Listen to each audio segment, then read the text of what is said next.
Pues nadie te ama como yo, pues nadie te ama como yo.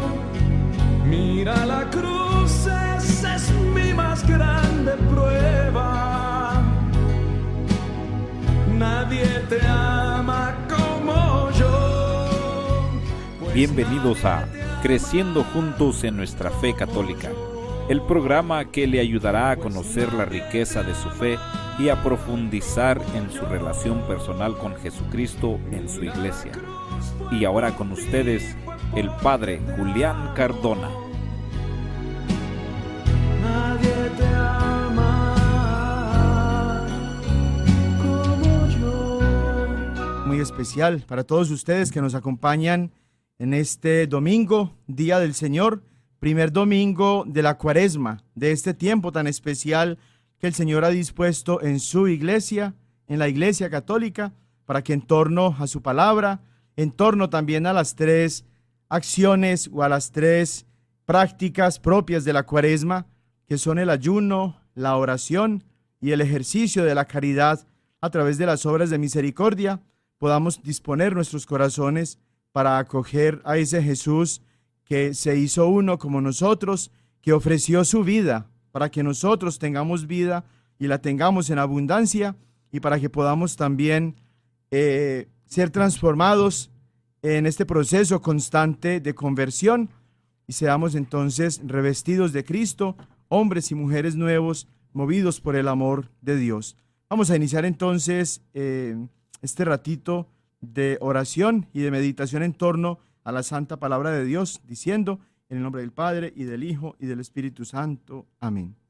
Te alabamos y te bendecimos, Señor misericordioso, dueño de nuestra vida, principio y fin de todo lo creado, sentido último de nuestra existencia, amor de amores, Rey de reyes, Señor de señores, que nos ofreces en este día una oportunidad más para glorificar tu nombre, para experimentar la grandeza de tu amor, para sentir el hambre y la sed que solamente tú puedes saciar. Te damos gracias, Señor, porque permaneces siempre con nosotros. Te damos gracias, Señor, porque tu fidelidad es capaz de vencer inclusive nuestra inconstancia, nuestra falta de compromiso, nuestras dudas en la fe, nuestra tibieza en el amor, nuestra debilidad en la esperanza.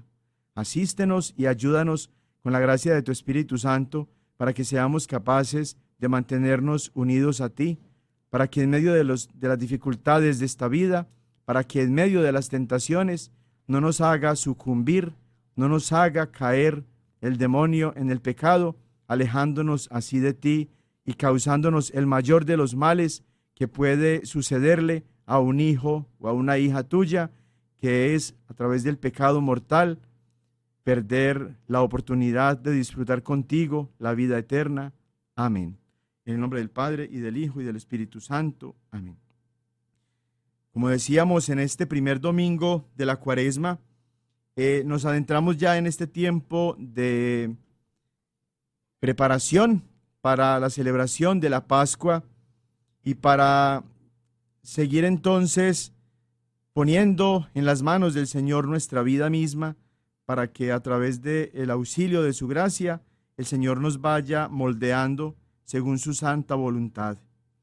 Y para este primer domingo de la Cuaresma, el evangelio que nos propone la Iglesia es el de Lucas capítulo 4, versículos del 1 al 13. En aquel tiempo, Jesús, lleno del Espíritu Santo, regresó del Jordán y, conducido por el mismo Espíritu, se internó en el desierto, donde permaneció durante 40 días y fue tentado por el demonio. No comió nada en aquellos días, y cuando se completaron, sintió hambre. Entonces el diablo le dijo: si eres el Hijo de Dios, dile a esta piedra que se convierta en pan. Jesús le contestó: está escrito, no solo de pan vive el hombre. Después lo llevó el diablo a un monte elevado, y en un instante le hizo ver todos los reinos de la tierra, y le dijo: a mí me ha sido entregado todo el poder y la gloria de estos reinos, y yo los doy a quien quiero. Todo esto será tuyo si te arrodillas y me adoras. Jesús le respondió: está escrito, adorarás al Señor tu Dios, y a Él solo servirás. Entonces lo llevó a Jerusalén, lo puso en la parte más alta del templo, y le dijo: si eres el Hijo de Dios, arrójate desde aquí, porque está escrito, los ángeles del Señor tienen órdenes de cuidarte y de sostenerte en sus manos, para que tus pies no tropiecen con las piedras. Pero Jesús le respondió: también está escrito, no tentarás al Señor tu Dios. Concluidas las tentaciones, el diablo se retiró de él hasta que llegara la hora. Palabra del Señor. Gloria a ti, Señor Jesús. Desde el pasado miércoles, cuando asistimos a la Santa Misa de forma inusual durante el tiempo de la semana, para que a través del signo de la cruz trazado con ceniza sobre nuestras frentes, se nos recordara primero lo que somos, lo limitados, lo vulnerables, lo débiles, lo temporales que somos en esta vida terrena, por más que a veces queremos vivir como si nunca nos fuéramos a morir, y por más que muchas veces rechazamos el pensamiento mismo de la inminencia de nuestra muerte y de la inevitabilidad de nuestra muerte, y por eso nos dedicamos a conseguir tantas cosas materiales, a acumular bienes en este mundo, a ganarnos tesoros en este mundo que no nos vamos a poder llevar cuando el Señor nos llame a pedirnos cuentas de lo que hicimos con nuestra vida. Iniciábamos entonces con ese miércoles de ceniza el tiempo de la Cuaresma. Y es ese tiempo en el que el Señor nos pide recorrer con Él, movidos por la fe, animados por el amor de Dios, el tiempo de preparación espiritual.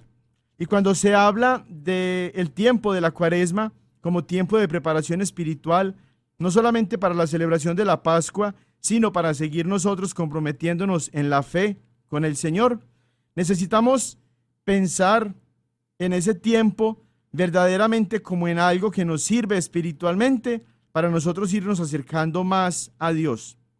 Pensemos el contexto mundano, cotidiano de los preparativos. Cuando nosotros nos disponemos a prepararnos para algo o a preparar una cosa para algo, lo hacemos es porque aquello que se viene es algo grande, es algo en lo que nosotros tenemos puesta nuestra motivación, nuestro interés, nuestra ilusión. Pensemos, por ejemplo, en una fiesta de quinceañera, por ejemplo, o en las fiestas para una boda. ¿Cuántos detalles? ¿Cuántas tareas? ¿Cuántos compromisos?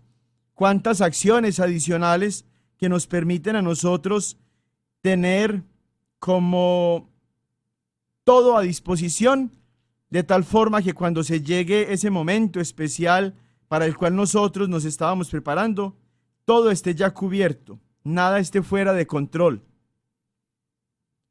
Las familias que están preparando a sus hijas en este momento tan especial de sus vidas, que es la fiesta de las quinceañeras, piensan en la Santa Misa para dar gracias a Dios por sus hijas como un regalo maravilloso, y para eso van a la parroquia, hablan con el sacerdote y apartan con la secretaria de la parroquia el día, la hora, para que en esa fecha y en ese día en especial puedan reunirse todos y ante el altar darle gracias a Dios por la vida de su niña. Pero piensan también en el salón en el que van a celebrar la fiesta o la recepción, piensan en la música, piensan en la comida, piensan en los invitados, en las tarjetas de invitación, piensan en el vestido de la niña, en los zapatos, en el peinado, en el maquillaje, etc. Y no solamente lo piensan, dedican su tiempo, dedican su vida, su energía, sus esfuerzos, su motivación a cada uno de estos elementos que constituyen lo que va a ser la fiesta de quinceañera de su hija y no les importa gastarse y desgastarse con tal de tener todo listo para cuando la celebración vaya a tener lugar y que sea una muy buena celebración. Y asimismo podemos también referirlo entonces en torno a la fiesta de una boda o a la fiesta de las primeras comuniones o de la confirmación, a la fiesta de un bautismo, también a la fiesta quizás de un cumpleaños, de un aniversario, etc. Así también podemos pensar en un deportista de alto rendimiento cuando se acerca una competición importante como las Olimpiadas o como un mundial. Los deportistas que de por sí ya pasan mucho tiempo entrenando y practicando, al acercarse una competición de tanto nivel como estas, dedican más tiempo, más esfuerzos, más sacrificios, más, valga la redundancia, más dedicación, de tal forma que su estado físico esté al máximo para responder como ellos esperan en el desarrollo de esta competición deportiva. Si eso hacemos nosotros en lo que se refiere a algo tan mundano, tan trivial, es decir, tan superficial como una fiesta cualquiera, y si lo hacen también personas que dedican su vida a los deportes, sobre todo en las competiciones de alto rendimiento, y que dan como resultado solamente un trofeo o una medalla, junto con un premio pues que se queda en las realidades de este mundo, ¿cuánto más no tendríamos nosotros que prepararnos entonces de forma espiritual para la celebración mayor de nuestra fe?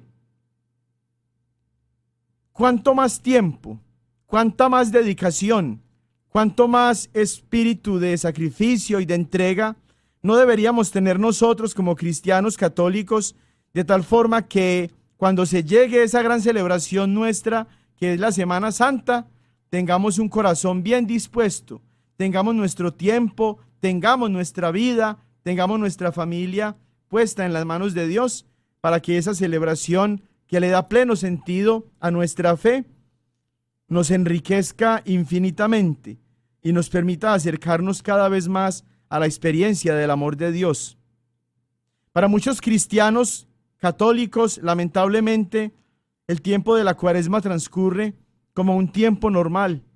No hacen nada adicional, no se comprometen, no toman en serio su fe, su vida cristiana, para dejar que en este tiempo de la Cuaresma su espíritu se prepare a través de la oración, de la penitencia y del ejercicio de la caridad a través de las obras de misericordia, para que la fiesta de Pascua, en la que celebramos de manera especial la resurrección de Cristo y la esperanza de nuestra resurrección, sea lo que los colme de felicidad y de una esperanza mayor. Por eso yo te quiero invitar a ti, a través de esta pregunta, a que pienses qué vas a hacer en la Cuaresma. Quiero preguntarte, ¿ya pensaste tú cómo te vas a preparar? ¿Cuáles son los preparativos a los que te vas a dedicar tú para que en este tiempo de la Cuaresma empieces a ejercitarte más para esa competición que está por encima de las otras, para esa celebración que está por encima de las otras, que es el tiempo de la Pascua? Hay muchas formas que nosotros podemos emplear, y yo te quisiera decir inclusive que tú no necesitas inventarte nada. Ya el Señor en su iglesia, en la iglesia católica, en la única iglesia que Jesús fundó y en la única iglesia en la que Jesús está verdaderamente presente hasta el final de los tiempos, Él mismo ha dejado ya los medios de salvación que tú puedes emplear para que no solamente en este tiempo de la Cuaresma, pero de manera especial en este tiempo de la Cuaresma, experimentes más los efectos de la salvación que Dios te ofrece. El mismo Jesús nos invita en el Evangelio a hacer uso de la oración, de la penitencia y de la caridad a través de las obras de misericordia como medios para experimentar más su amor y la transformación de nuestro ser en orden a la conversión y a ser criaturas nuevas. En la misma iglesia el Señor ha dejado las Sagradas Escrituras, de las que decíamos no cayeron del cielo, sino que el Espíritu Santo mismo las inspiró para que con la autoridad infalible de la Iglesia fueran proclamadas como palabra santa de Dios, a través de las cuales nosotros tenemos salvación también y vida eterna. Meditar entonces en la santa palabra de Dios es una práctica necesaria, fundamental, infaltable en este tiempo de la Cuaresma. El hacer uso de ciertas devociones especiales que durante este tiempo de la Cuaresma la Iglesia nos recomienda de forma especial, como el Santo Via Crucis, como el Santo Rosario, el ayuno, la abstinencia, no solamente de carne en los días en los que tenemos que hacerlo, sino también el abstenernos y el mortificarnos en aquellas cosas que más nos gustan, ofreciendo esas buenas acciones por nosotros mismos y por las necesidades de nuestros hermanos y hermanas, por las necesidades de la Iglesia, de la sociedad y del mundo. No necesitas inventarte nada, no necesitas hacer cosas extraordinarias. Solo necesitas dedicar con seriedad, con compromiso, un poco más de tu tiempo, de tu esfuerzo, de tu dedicación, de tu fe, del amor a Dios, del amor al prójimo, de el considerar el valor maravilloso que tiene tu fe, hasta el punto que es una fe que puede llevarte a la salvación si te la tomas en serio. Que este tiempo de la Cuaresma entonces nos permita a nosotros estar de la mano del Señor, movidos por el Espíritu Santo en este caminar como por el desierto, de la misma forma que Cristo lo hizo, para que en medio de las tentaciones que nos ofrece este mundo, que nos ofrece el demonio a través de nuestro propio cuerpo, a través de las cosas que pone en nuestra mente, a través de lo que nos ofrecen los medios de comunicación, la tecnología, a través de lo que surge como parte de nuestra relación con las otras personas, de todo lo que encontramos en este mundo en el que Dios no tiene lugar porque lo hemos sacado de Él. No caigamos en el pecado, sino que nos mantengamos fieles al Señor, como lo hizo Jesucristo mismo, cuando ante las tentaciones del demonio no sucumbió en el pecado, sino que se mantuvo fiel a lo que Dios quería de él.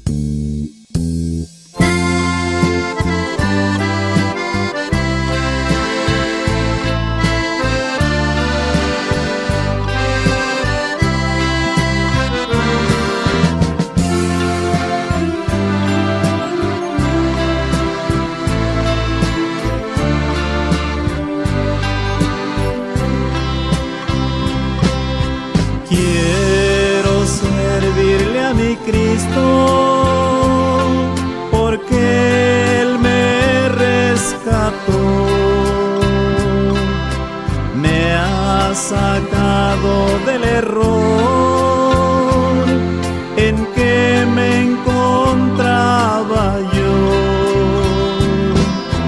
Yo estaba en una secta llamada Pentecostés,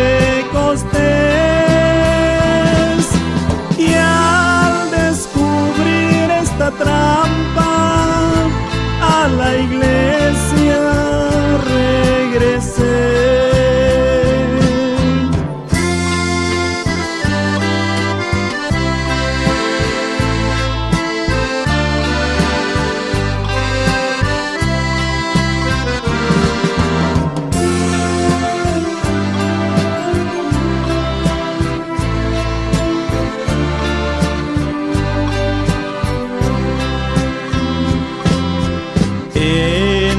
Secta que yo estaba, pensaba encontrar a Dios, pero luego me di cuenta que Cristo no la fundó. Ahora soy catequista y le doy gracias a Dios, porque la Iglesia Católica es la que Cristo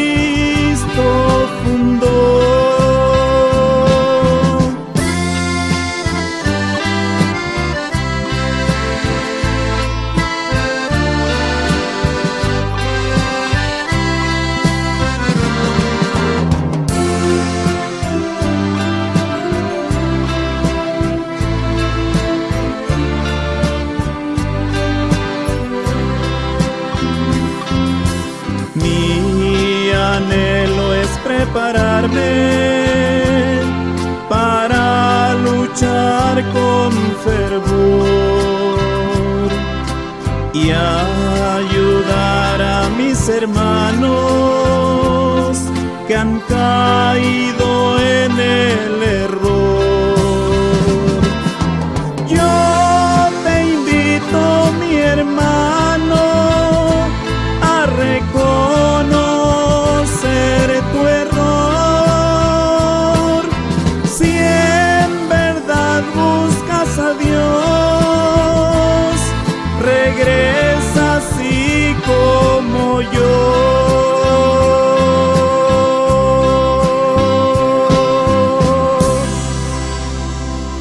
Desde la semana pasada, en la catequesis en la que meditábamos en torno al tema del nombre de Dios, tema muy importante que nos quedaba como resultado después de haber meditado en torno a las Sagradas Escrituras, el origen mismo de las Sagradas Escrituras, de dónde surgió, quién lo inspiró, quién hizo las Sagradas Escrituras o la Biblia, y después de que encontráramos como una diferencia fundamental entre las Biblias originales, que son las Biblias que produce la Iglesia Católica, que tienen 73 libros, porque la primera Biblia que nació en el año 382 en la Iglesia Católica tenía justamente 73 libros, y las Biblias protestantes, que en el año 1827 cambiaron tristemente y se mutilaron, se recortaron, se manipularon hasta el punto de que retiraron de ellas 7 libros, y hasta la fecha entonces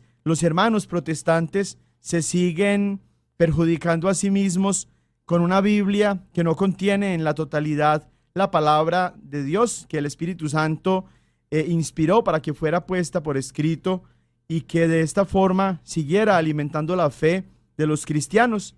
Veíamos entonces como una necesidad fundamental la de meditar en torno a este tema, de igual forma muy importante, que es acerca de cómo llamamos nosotros a Dios, qué nombre le damos. Y para eso, ya el domingo anterior estábamos haciendo una distinción entre los diversos nombres de Dios que encontramos en el Antiguo Testamento. Nombres todos ellos con un sentido especial que nos revelan algo del ser de Dios, de la esencia de Dios.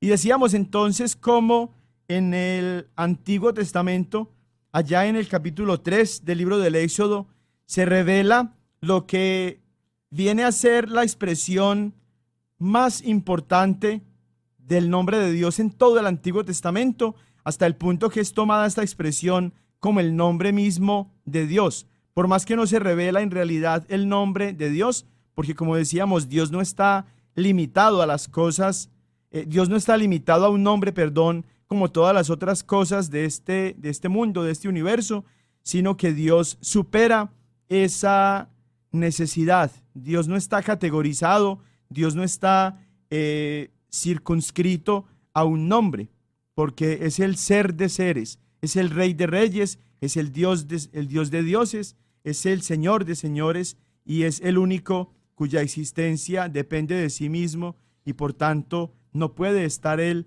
limitado a un nombre.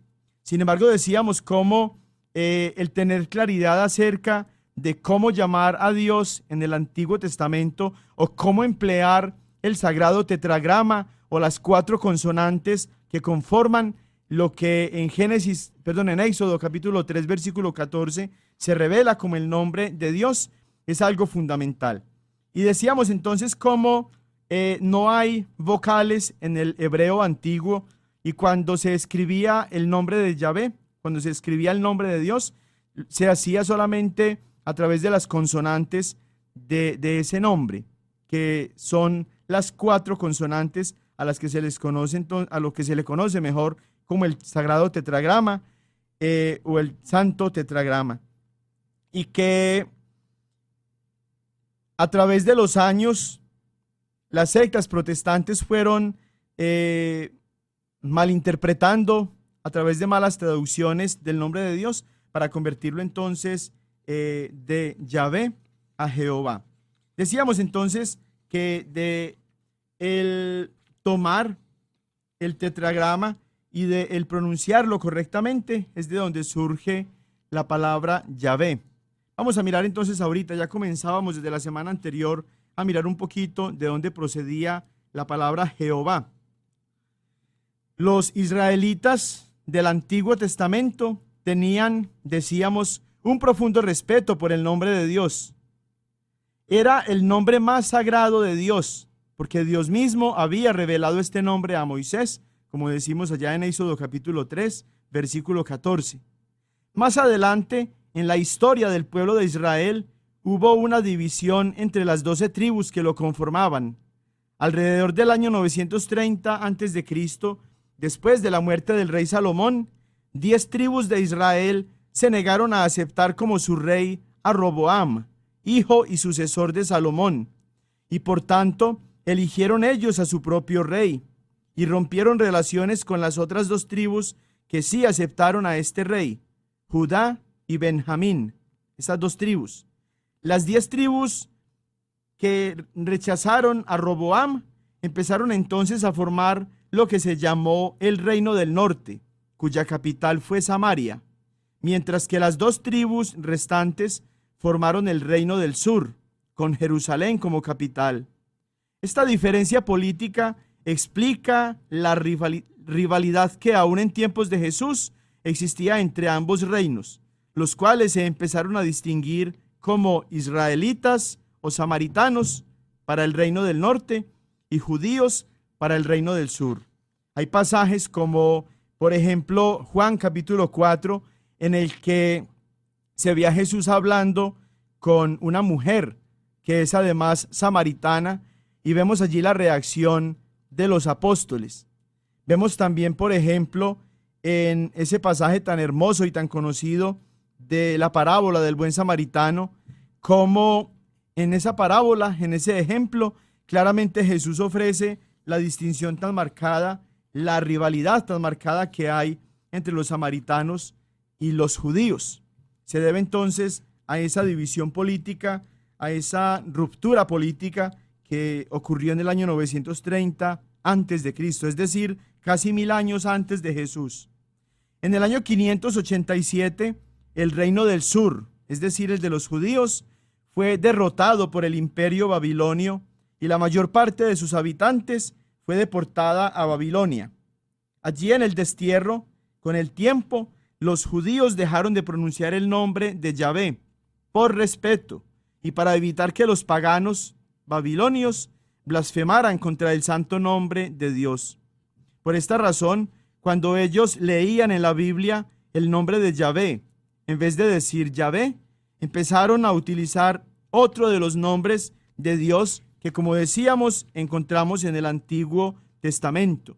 Empezaron a utilizar el nombre de El Señor, o el título El Señor, que se escribe Adonai y se pronuncia Edonai. El resultado fue que después de 100 años, los israelitas se olvidaron por completo de la pronunciación original del santo tetragrama o del sagrado tetragrama que conforma el nombre de Dios, Yahvé, porque siempre decían Edonai, el Señor.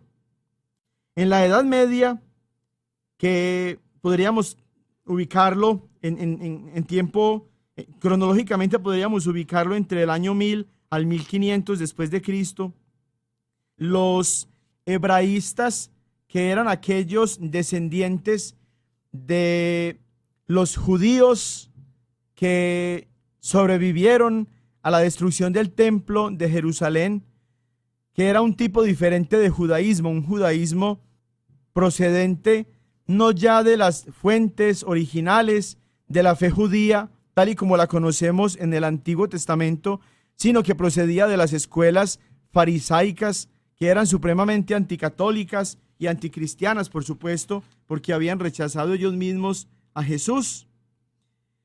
Empezaron a poner vocales entre las consonantes del idioma hebreo, y cuando les tocó colocar vocales en la palabra hebrea del nombre de Dios, es decir, cuando les tocó asignar vocales a las 4 consonantes que conforman el santo tetragrama, el nombre antiguo de Dios, encontraron muchas dificultades.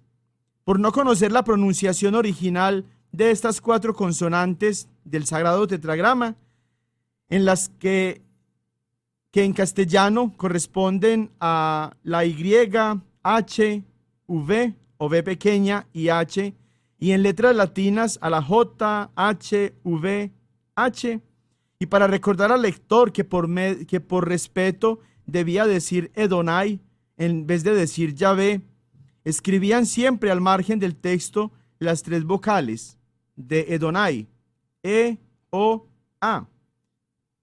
Y resultó entonces con el uso a través de los años esta palabra incorrecta, Jehová. Es decir, tomaron las 4 consonantes de una palabra, la palabra Yahvé, y metieron simplemente 3 vocales de otra palabra, Edonai, y formaron así una nueva palabra, Jehová. Está claro que la palabra Jehová es un arreglo de 2 palabras en una. Por supuesto, la palabra Jehová nunca ha existido en el hebreo, es decir, que la pronunciación Jehová es una pronunciación incorrecta del nombre de Dios, que es en realidad Yahvé. Así entonces, más adelante, una de las sectas que, como decíamos la semana pasada, más daño le ha hecho no solamente a la fe cristiana, sino también a la vida familiar, a la vida regular de las personas que creemos en Dios, que es la secta de los Testigos de Jehová. Comenzaron sus actividades ellos a final del siglo pasado, en 1879, cuando los fundó este señor llamado Charles Russell. Al principio entonces ellos no se llamaban Testigos de Jehová, se llamaban miembros de la sociedad. Ellos usaban las traducciones inglesas que se hicieron de la Biblia en los tiempos en los que ya Martín Lutero se había pues apartado de la Iglesia Católica, y decían que el nombre de Dios era Jehová, basados en esas traducciones incorrectas del nombre de Dios, en esas versiones de la Biblia en inglés.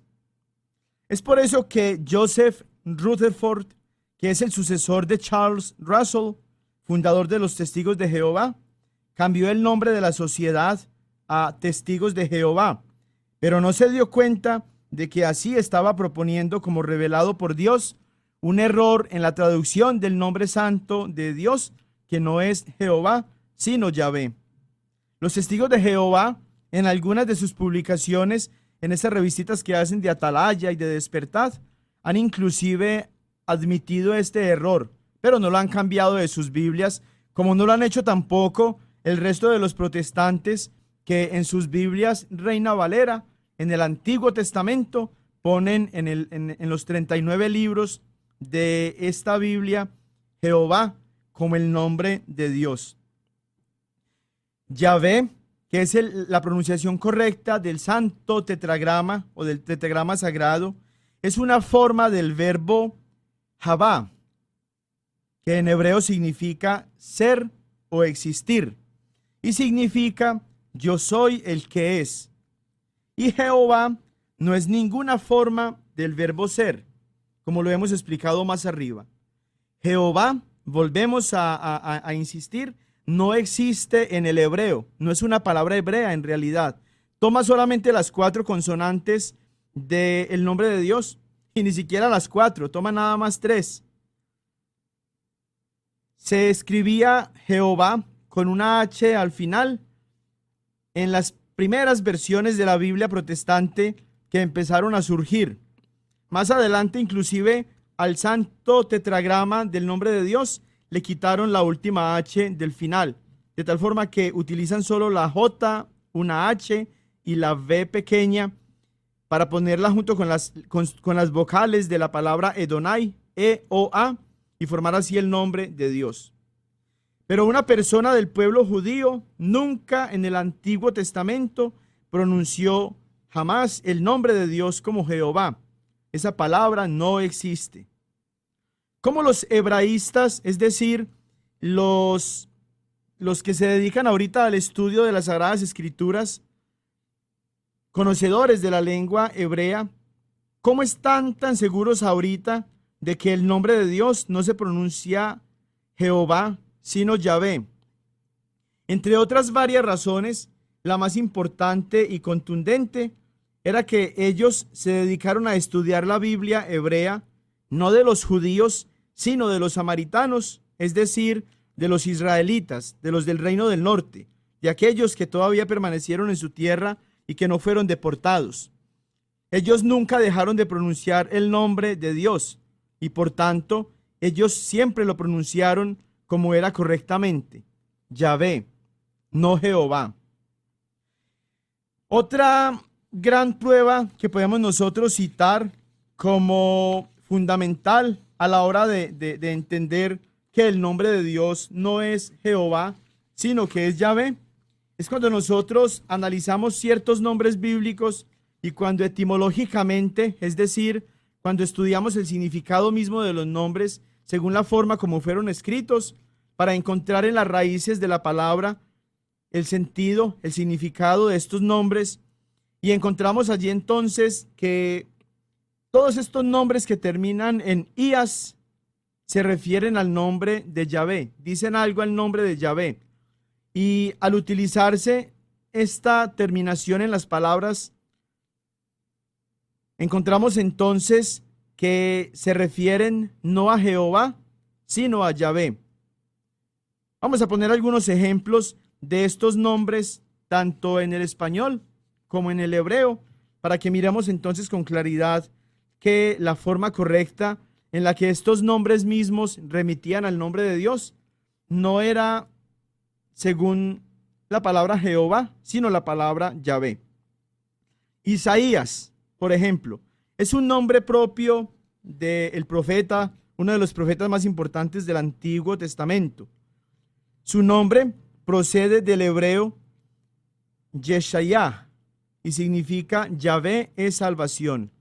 Miren la terminación en hebreo del nombre Isaías, Yeshayah, es Yahvé, ¿cierto? Yahvé, pronunciando la Y como se pronuncia pues aquí en el inglés, Yahvé, ¿cierto? Y significa Yahvé es salvación. Isaías es una variante sajona de Isaías, perdón, es una variante sajona o en inglés del nombre de Isaías. De igual manera, Jeremías, en hebreo se pronuncia Yirmeya y significa Yahvé pone orden. Zacarías se pronuncia en hebreo Zekaya y significa Yahvé ha recordado. Abdías, otro de los nombres bíblicos de un personaje importante en el Antiguo Testamento, un profeta, uno de los profetas menores en el Antiguo Testamento, de la misma manera que el profeta Zacarías, su nombre en hebreo se dice su nombre Obdaya y significa sirviente, servidor o adorador de Yahvé. Nehemías, que escribió uno de los libros históricos, el que encontramos al lado de Esdras y que revelan o cuentan tanto de la historia del pueblo judío cuando retorna del destierro de Babilonia justamente. En hebreo, su nombre se pronuncia Nemaya y significa Yahvé ha consolado. Si todos estos nombres, Isaías, Jeremías, Zacarías, Abdías, Nehemías, correspondieran al nombre Jehová en lugar de corresponder al nombre Yahvé, no terminarían, no terminarían, valga la redundancia, con la terminación ia o ías en el caso pues del español, ¿cierto? La misma palabra Mesías significa ungido de Yahvé y en hebreo se dice Mesaya. Como ven entonces, todos estos nombres con las terminaciones que apuntan o que hacen referencia al nombre de Dios corresponden a la palabra Yahvé o Yahvé, no a Jehová. en una de las palabras más usadas por los hermanos protestantes de todas las sectas. Toda secta protestante, cuando están así bien emocionados, bien excitados en su oración, repiten hasta la saciedad esta palabra, aleluya. Aleluya significa en hebreo, alabado sea Yahvé. La terminación de la palabra aleluya, al igual que estos nombres bíblicos en los que estábamos meditando ahorita, hacen referencia al nombre de Yahvé como Yah, aleluya, alabado sea Yahvé. Si el nombre de Dios fuera Jehová, no se podría decir aleluya, tendría que decirse aleluje. Y yo no he escuchado nunca a ningún protestante, y de los testigos de Jehová menos, que cuando se emocionan en sus oraciones y cuando se desmayan, según porque descansan en el espíritu, será en el espíritu del mal, en el padre de la mentira, Juan 8:44, no dicen aleluje, aleluje, gloria a Jehová, aleluje. No, dicen aleluya, gloria a Jehová, aleluya, gloria a Jehová. Qué contradicción, ¿no?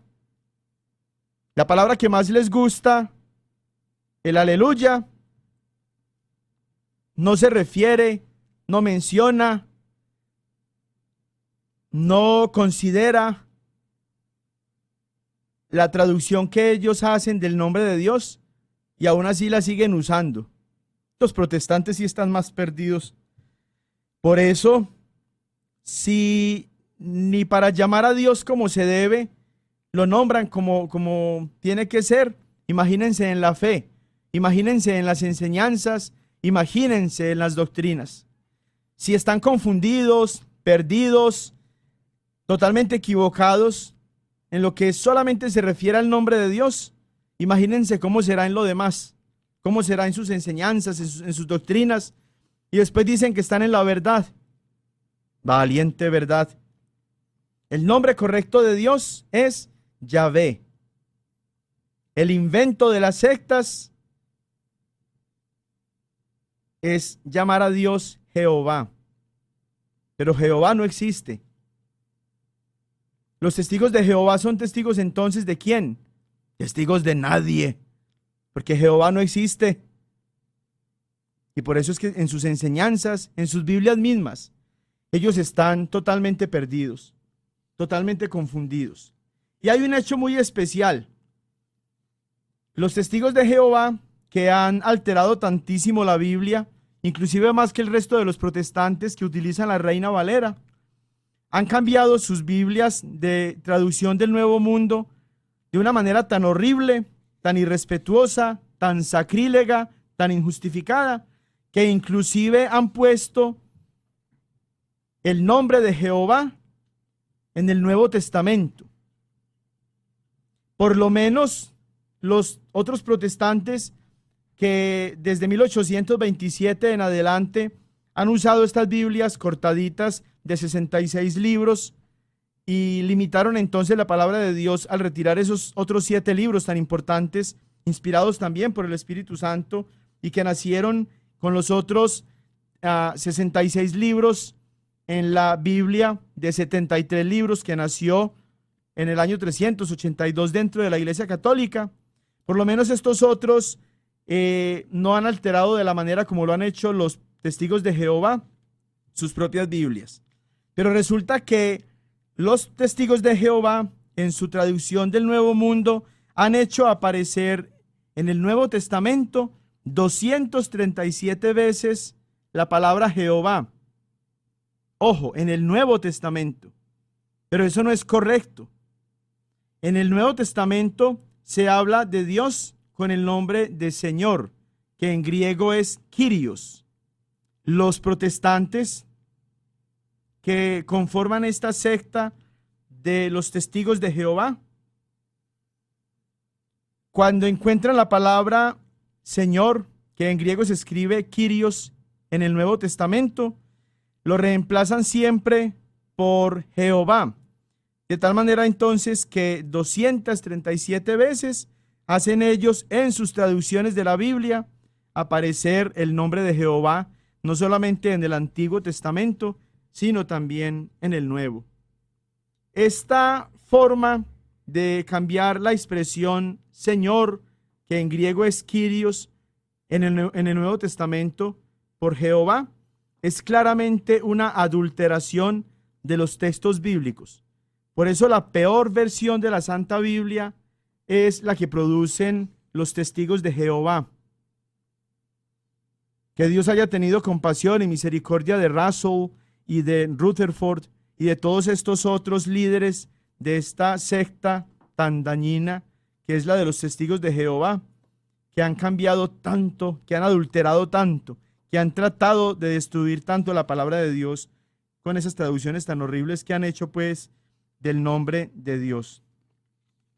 Es importante que nosotros tengamos claridad sobre este tema para que también podamos iluminar a nuestros hermanos protestantes que hasta en ese tema tan puntual, tan concreto como el del nombre de Dios, están tan equivocados, y que lo podamos seguir haciendo entonces no solo en torno a ese tema, sino en cualquier otro tema de la fe, porque es una sola fe, como nos dice San Pablo en Efesios capítulo 4, y no hay más que un evangelio, como nos dice también San Pablo allá en el capítulo 1 de la carta a los Gálatas.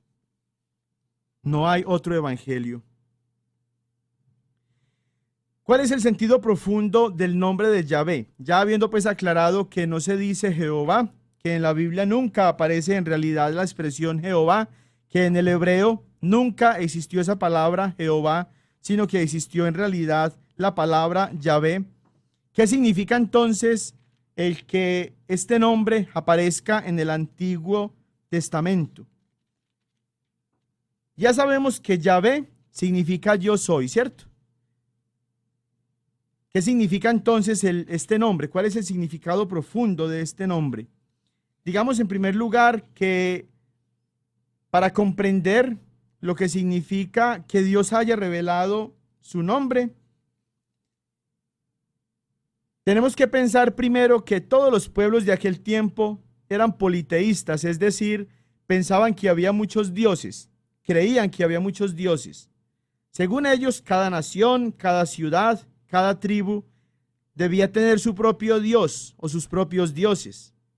Al decir Dios a Moisés, yo soy el que soy, él quiere decir, yo soy el que existe, el Dios que existe. Y los otros, entre comillas, dioses, no existen. Los dioses de los egipcios, de los asirios, de los babilonios, de los filisteos, no existen. Yo soy el único Dios que existe. Dios, dándose el nombre de Yahvé, yo soy, quería inculcar a los judíos el monoteísmo, es decir, la fe en un solo Dios, y rechazar de plano todo politeísmo, o sea, la creencia de muchos dioses, y la idolatría de esos pueblos en torno a los cuales se vivía la fe en muchos dioses. El Dios de los judíos, Yahvé, es un Dios celoso, no soporta a ningún otro falso Dios a su lado. Él nos dice, no tendrás otro Dios fuera de mí. Éxodo capítulo 20, versículo 3. Yo soy Yahvé, tu Dios celoso. Deuteronomio 4, 35 y 32, 39. Es interesante que cuando los hermanos protestantes utilizan una de las tácticas más comunes en contra de nosotros los católicos para confundir a los católicos mal formados, es cuando en torno a las imágenes de nosotros dicen ellos que son falsos dioses y utilizan entonces estas tres citas bíblicas que acabamos de mencionar para dirigirlas en contra de nosotros los católicos. Y es que creen ellos que Dios nos cela con imágenes, cuando en realidad con lo que Dios nos cela es con falsos dioses. Las imágenes de nosotros los católicos no son dioses, no son falsos dioses, no son ídolos, porque nosotros no los reconocemos como Dios. A lo mejor los protestantes nunca, inclusive aquellos que antes fueron católicos, nunca se han tomado el tiempo para meditar en el credo, que es la oración en la que nosotros como católicos proclamamos nuestra fe, reconocemos en qué es, en lo que creemos. Y allí comenzamos diciendo justamente, creo en Dios. No creo en muchos dioses, sino creo en Dios Padre. Y más adelantito decimos, creemos también en Jesucristo, que no es otro Dios, sino que es el Hijo de Dios, segunda persona de la Santísima Trinidad. Y al final, casi al final del credo decimos, creo en el Espíritu Santo, que no es una divinidad más, sino que es la tercera persona de la Santísima Trinidad. Tres personas distintas en un solo Dios verdadero. Pero los protestantes, que malinterpretan siempre las Sagradas Escrituras, toman entonces estos pasajes en los que claramente el celo de Dios se refiere a la presencia de otros dioses, es decir, de ídolos, de falsas divinidades que reconocían estos otros pueblos, y en torno a los cuales Dios sí era verdaderamente celoso, porque no quería que el pueblo torciera su corazón dirigiendo su fe a estas falsas divinidades, y que lo dejaran de adorar a Él, y que dejaran pues de poner la confianza en Él para ponerlo en estos dioses. Y los protestantes siguen 500 años después de don Martín Lutero y sus secuaces, acusándonos a nosotros los católicos de protestantes, de idólatras. En realidad Dios es celoso, pero es celoso en relación con los dioses, con los falsos dioses, con los ídolos, con las falsas divinidades, no con las imágenes, porque si así fuera, los pastores protestantes que llenan sus bolsillos con el diezmo de estos pobres ignorantes que los siguen, no podrían recibir el diezmo en efectivo, en cash, con dólares, porque ahí también hay imágenes. Pero ahí sí les encantan esas imágenes a estos sinvergüenzas, ¿no? Bueno. Conclusión. La palabra Yahvé significa Él es el único Dios, el único y verdadero Dios. Y todos los otros dioses y sus ídolos no son nada. Ni los dólares, pastores, que son sus ídolos de verdad, no son nada. No existen, no pueden hacer nada. Así les encanten a ustedes esos falsos ídolos, ¿no? Sin vergüenzas.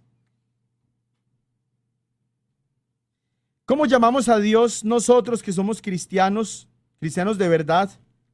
Estamos en la iglesia de Jesús. ¿Cómo llamamos a Dios nosotros entonces en el Antiguo Testamento? Lo llamamos Yahvé, no Jehová. Ya los protestantes que se sigan pues ellos engañando a ellos mismos cuando sigan llamando a Dios con un nombre que no existe, que lo sigan llamando pues Jehová.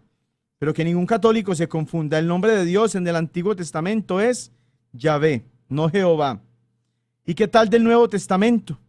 Solamente los testigos de Jehová, como decíamos, llaman a Dios en el Nuevo Testamento Jehová, porque adulteraron de esa manera tan horrible la Biblia, y en 237 ocasiones en el Nuevo Testamento han puesto el nombre de Jehová. ¿Cómo llamamos entonces nosotros, los cristianos católicos, a Dios en el Nuevo Testamento? Escuchamos a Jesús y nos fundamentamos en la experiencia de fe y de amor de Jesús. Al venir Jesús e iniciar su misión pública, Él no solamente se dedicó a proclamar el reino de Dios como una realidad que tendrá lugar plenamente después de la muerte y que se consumará en su totalidad cuando venga Él por segunda vez como juez de vivos y muertos. Jesús también se dedicó a revelar quién era Él, en realidad, Dios, para que al aceptarlo por la fe en nuestra vida y creer en sus palabras, tuviéramos vida eterna, vida en abundancia, aún antes de morir. En otras palabras, Jesús nos reveló a través de sus palabras, sus enseñanzas, sus obras, sus milagros, su oración, su relación con el Padre Celestial y con el Espíritu Santo, que Él es Dios. Existen varios pasajes de los evangelios, sobre todo en el Evangelio de San Juan, según San Juan, en los que Jesús utiliza también la expresión yo soy, para referirla a Él mismo. Vamos a mirarlos. Juan capítulo 4, versículo 25. Jesús está hablando con la samaritana y le dice, yo soy el que está hablando contigo. Juan 6:20. A los apóstoles Jesús les dice, cuando van en la barca y están asustados porque lo ven caminar sobre el agua, yo soy, no teman. En el mismo capítulo 8, el versículo 28, les está diciendo Jesús a los judíos que no creen en él: cuando hayáis levantado al Hijo del Hombre, entonces sabréis que yo soy, y que no hago nada por mi propia cuenta, sino que lo que el Padre me ha enseñado, eso es lo que hablo. Juan 8:58, también a los judíos incrédulos, Jesús les respondió: en verdad les digo, antes de que Abraham existiera, yo soy. Juan 13:19, os lo digo desde ahora, antes de que suceda, para que cuando suceda creáis que yo soy. Juan 18, del 5 al 8, en el prendimiento, en el arresto de Jesús, le contestaron a Jesús el Nazareno, y él les dice: yo soy. Judas, el que lo entregaba, estaba también con ellos. Cuando les dijo yo soy, ojo a esto, retrocedieron y cayeron en tierra. Tenían a Dios, reconocieron en Jesús a Dios.